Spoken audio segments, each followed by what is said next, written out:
कैसे हैं आप लोग। उम्मीद है अच्छे होंगे और आज के लेक्चर को भी एंजॉय करेंगे। हम लोग अभी चल रहे हैं एविडेंस एक्ट के सीरीज पे। जी हाँ, एविडेंस एक्ट चैप्टर 7 चल रहा है हम लोगों का भी, बर्डन ऑफ प्रूफ। आज इस एपिसोड में डिस्कस करने वाले हैं चैप्टर 7 से जुड़े हुए आगे के प्रोविजंस पे। जी हाँ, आज हम लोग बात करेंगे सेक्शन 107 से 112 तक के कॉन्सेप्ट को। जस्ट इससे प्रीवियस लेक्चर्स में हम लोगों ने दैट मींस एपिसोड नंबर 1 और एपिसोड नंबर 2 में हम लोगों ने डिस्कस किया था 101 से 106 तक के प्रोविजंस को।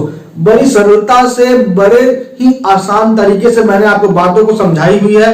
अगर आपने मेरा प्रीवियस लेक्चर मिस किया है तो आप जरूर देखिए। उन दोनों लेक्चर्स का लिंक आपको मिल जाएगा डिस्क्रिप्शन बॉक्स में। आप उस लिंक पे क्लिक कीजिए, आप उस लेक्चर को जरूर देखिए, क्योंकि आप अगर किसी भी राज्य के जुडिशियल एग्जाम की तैयारी कर रहे हैं तो आपके लिए बहुत महत्वपूर्ण है।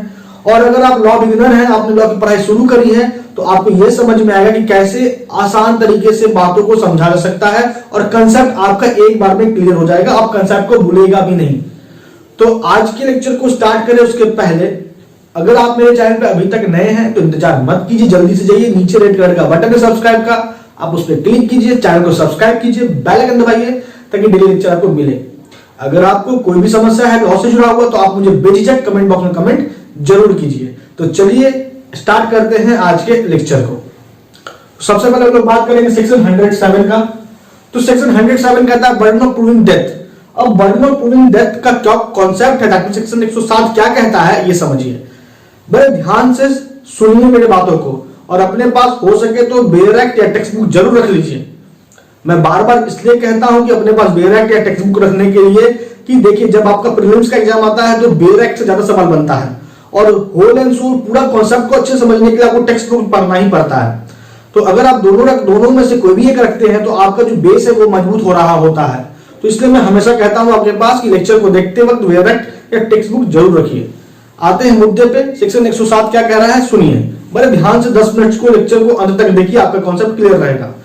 तो सेक्शन 107 कहता है कि अगर कोई व्यक्ति, मान लेते हैं कोई व्यक्ति में ए, अगर ए पिछले 30 वर्षों से जीवित है तो यह माना जाएगा कि वो आज के डेट में भी जीवित है।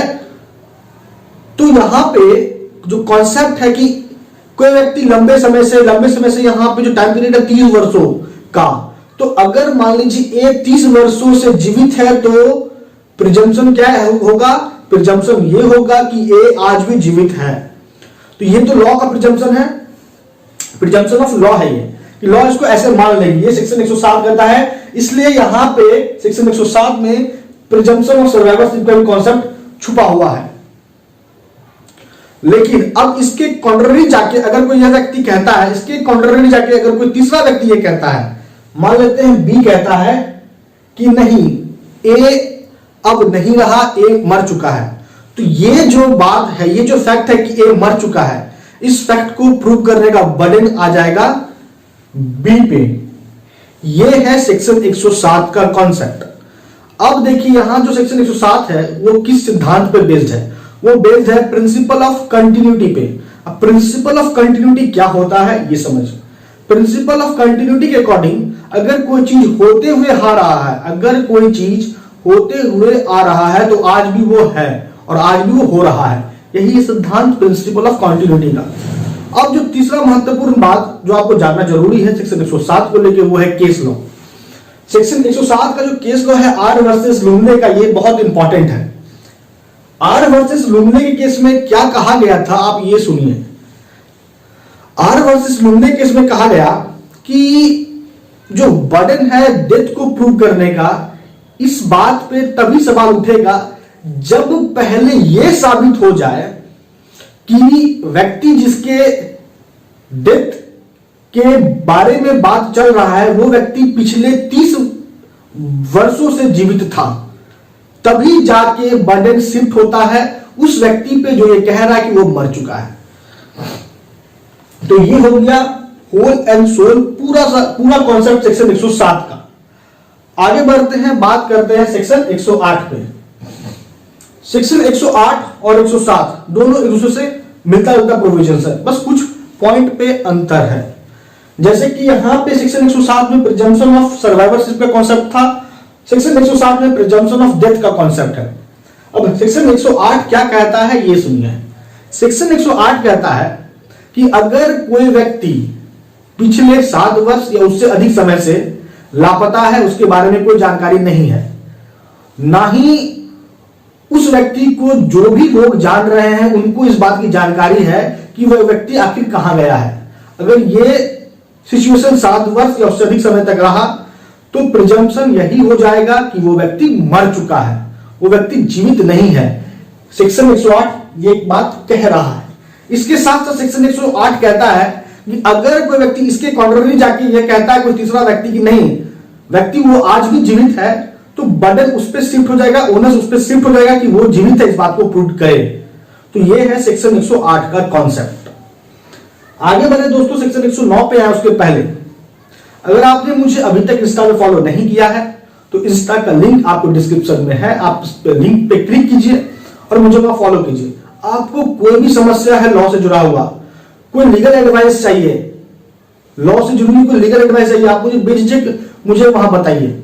आपको अगर ये समस्या, आप अगर लॉ स्टूडेंट है, आपको ये समस्या है कि सर हम खुद से कैसे जुडिशियल एग्जाम की तैयारी करें, क्या ट्रिक है, कैसे हमको पढ़ना है बेयर एक्ट को, इन सभी विषयों पे आप मुझसे वहां क्वेरी कर सकते हैं। तो लिंक आपको इंस्टा का डिस्क्रिप्शन में है, आप लिंक पे क्लिक करके मुझे आप इंस्टा पे फॉलो कीजिए। और अगर आपने मुझे अभी तक फेसबुक पेज पे फॉलो नहीं किया है तो फेसबुक पेज का भी लिंक आपको डिस्क्रिप्शन में है, आप लिंक पे क्लिक करके मुझे फेसबुक पेज पे फॉलो कर सकते हैं। और अगर आप जुडिशियल एग्जाम प्रिपरेशन ग्रुप से जुड़ना चाहते हैं, जी हाँ, जुडिशियल एग्जाम प्रिपरेशन ग्रुप से जुड़ना चाहते हैं तो उस ग्रुप का भी लिंक आपको डिस्क्रिप्शन में है। आते हैं सेक्शन 109 पे। सेक्शन 109 कहता है burden of proving relationship of a certain kind. अब सेक्शन 109 के कॉन्सेप्ट को पहले समझिए। सेक्शन 109 कहता है कि अगर कोई रिलेशन अस्तित्व में था तो आज भी माना जाए कि अस्तित्व में है। अब कॉन्सेप्ट को समझिए। मान लीजिए ए है और बी है, ए और बी के बीच का जो रिलेशन है वो है पार्टनर्स वाला। ए और बी क्या है, दूसरे का पार्टनर है, या ए और बी के बीच का रिलेशन प्रिंसिपल और एजेंट का है,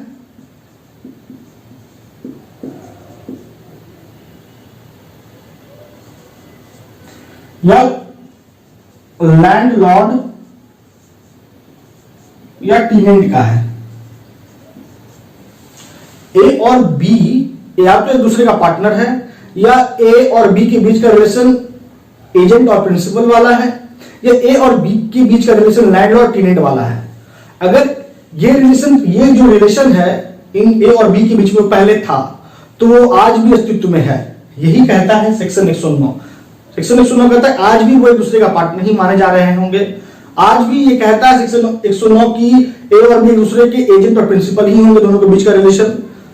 तो इसकी कॉन्ट्ररी जाके अगर कोई व्यक्ति ये कहता है कि नहीं अब ए और बी पार्टनर नहीं रहा एक दूसरे का, या ए और बी के बीच में अब एजेंट और प्रिंसिपल का रिलेशन नहीं रहा, लैंडलॉर्ड और टेनेंट का रिलेशन नहीं रहा, इसके कॉन्ट्ररी जाके अगर कोई कहता है तो उस फैक्ट को प्रूव करने का बर्डन उस पार्टिकुलर उस व्यक्ति पे जो वैसा कह रहा है कॉन्ट्ररी, ये है सेक्शन 109। अब आगे बढ़ते हैं, बात करते हैं सेक्शन 110 का। सेक्शन 110 कहता है burden of proving ownership. Section 110 के कंसेप्ट को समझिए, बस अब बात को ध्यान पूर्वक सुन लीजिए, आपका कॉन्सेप्ट क्लियर रह जाएगा। ज्यादा दिमाग लगाने का जरूरत भी नहीं पड़ता इन सभी सेक्शंस पे। चैप्टर 7 का जो मूल सेक्शन है वो है सेक्शन 101, सेक्शन 102, सेक्शन 114, ये सभी इंपॉर्टेंट सेक्शंस हैं। तो आते हैं, बात करते हैं सेक्शन 110 पे। वो सभी बातें मैं आपको बताऊंगा आगे के एपिसोड में। आज हम लोग 112 तक ही रहेंगे। तो 110 क्या कहता है burden of proving ownership.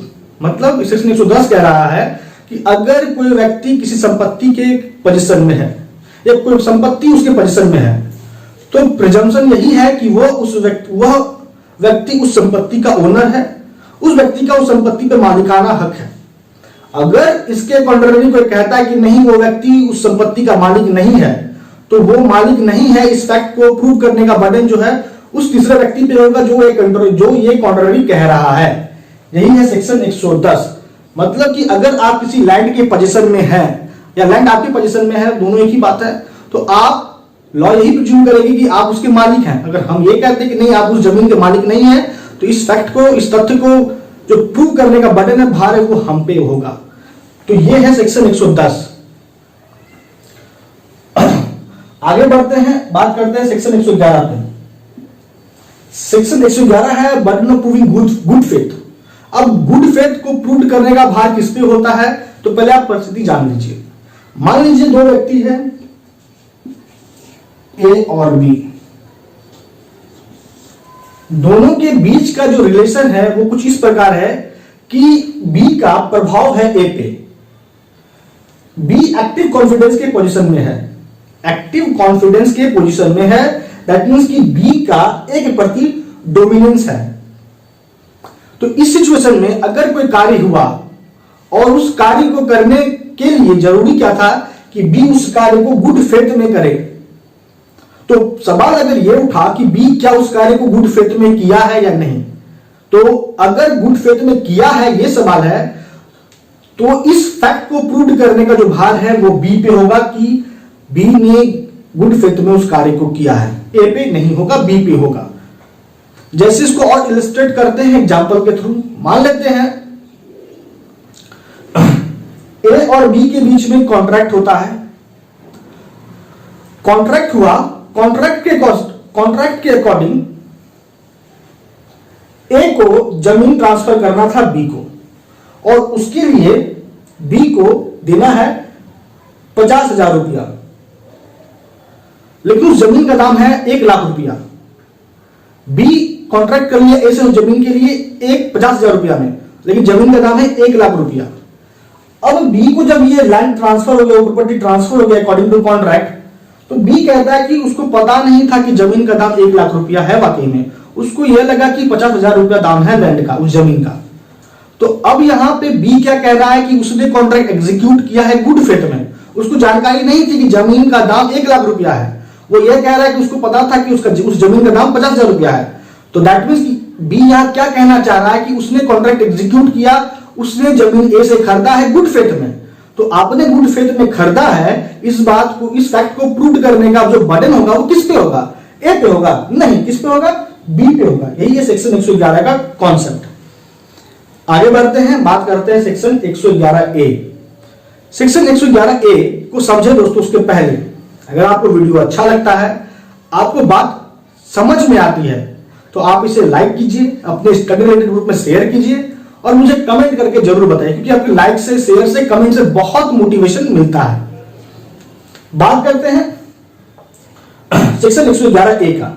Section 111 ए क्या कहता है कि अगर मान लीजिए कोई व्यक्ति है जो एक्यूज है उन अपराधों का जो पनिशेबल है इंडियन पैनल कोड के सेक्शन 121 ए, 122 और 123 के अनुसार, और ये अपराध हुआ है उस जगह पे जहां पे डिस्टर्बेंस है, पब्लिक डिस्टर्बेंस उस जगह पे है, वो अपराध उस जगह पे हुआ है उस व्यक्ति के द्वारा, और जब उस अपराध को रोकने के लिए पुलिस काम कर रही है तो पुलिस के काम में अड़चन डाला जा रहा है उस व्यक्ति के द्वारा जो एक्यूज है उन अपराधों का, और वो फायर आर्म, एक्सप्लोजिव का इस्तेमाल कर रहा है ताकि वो जो पब्लिक डिस्टर्बेंस के जगह पे वो जो अपराध हो रहा है उसको पब्लिक ऑफिसर, पुलिस ऑफिसर रोक नहीं पाए, और उस व्यक्ति को वहां पे देखा गया है।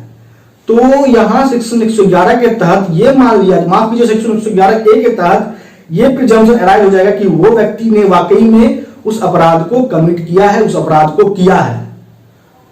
और अगर इसके कॉन्ट्ररी जाके सवाल उठता है कि उसने नहीं किया है, वो अपराधी नहीं है, वो दोषी नहीं है उन अपराधों का, तो इस फैक्ट को प्रूव करने का भार उस एक्यूज्ड पे होगा, उस व्यक्ति पे होगा। यह है सेक्शन 111 ए का कॉन्सेप्ट। अब आते हैं आज के लास्ट सेक्शन पे, सेक्शन 111, माफ कीजिए सेक्शन 112। सेक्शन 111 ए, सेक्शन 111 को हम लोगों ने समझ लिया ऑलरेडी। आज आते हैं हम लोग लास्ट सेक्शन पे, सेक्शन 112 पे। सेक्शन 112 क्या कहता है?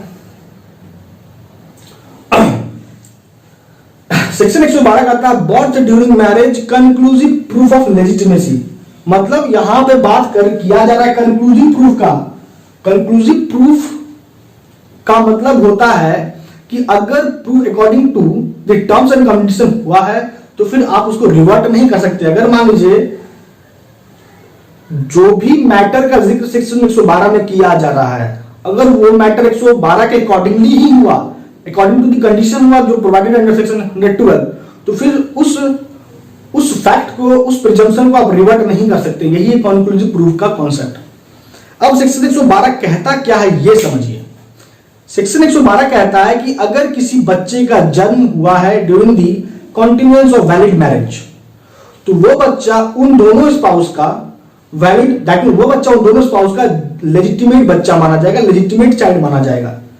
मैं फिर से रिपीट करता हूं, काफी इंपॉर्टेंट है सेक्शन 112 112, वो ये है कि अगर चाइल्ड का जन्म बर्थ हुआ during the continuance of valid marriage, तो वो चाइल्ड उन दो स्पाउस का, दैट मीन्स उन दो हस्बैंड वाइफ का लेजिटिमेट बच्चा माना जाएगा, पहला।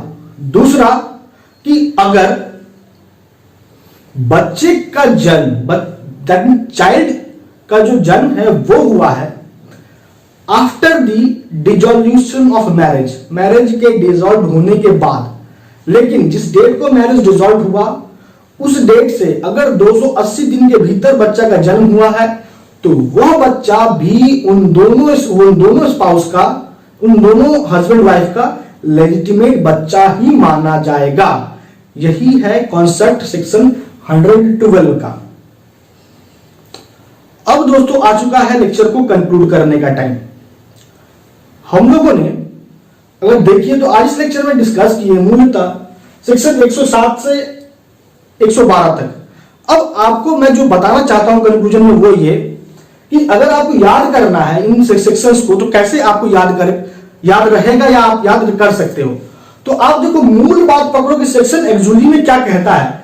किसी भी सेक्शन 107 का क्या जिस्ट है, जिस्ट किस पे सेक्शन 107 बेस्ड है, निर्भर है। तो देखो आप देखोगे प्रिजम्पशन ऑफ सर्वाइवरशिप, बस इतना ही आपको दिमाग में रखना है। सेक्शन 108 प्रिजम्पशन ऑफ डेथ, आपको खुद पे खुद जो सेक्शन का जो कॉन्सेप्ट वो समझ में आने लगेगा।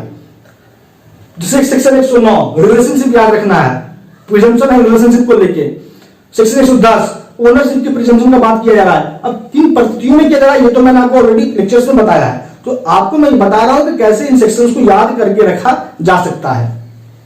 मैं फिर कहूंगा दोस्तों वीडियो के अंत में, लेक्चर के अंत में, कि अगर आपको ये जो लेक्चर अच्छा लगा, बात समझ में आई, तो आप वीडियो को लाइक कीजिए, अपने स्टडी रिलेटेड ग्रुप में शेयर जरूर कीजिए और मुझे कमेंट करके जरूर बताइए, क्योंकि आपके लाइक से, कमेंट से, शेयर से बहुत मोटिवेशन मिलता है।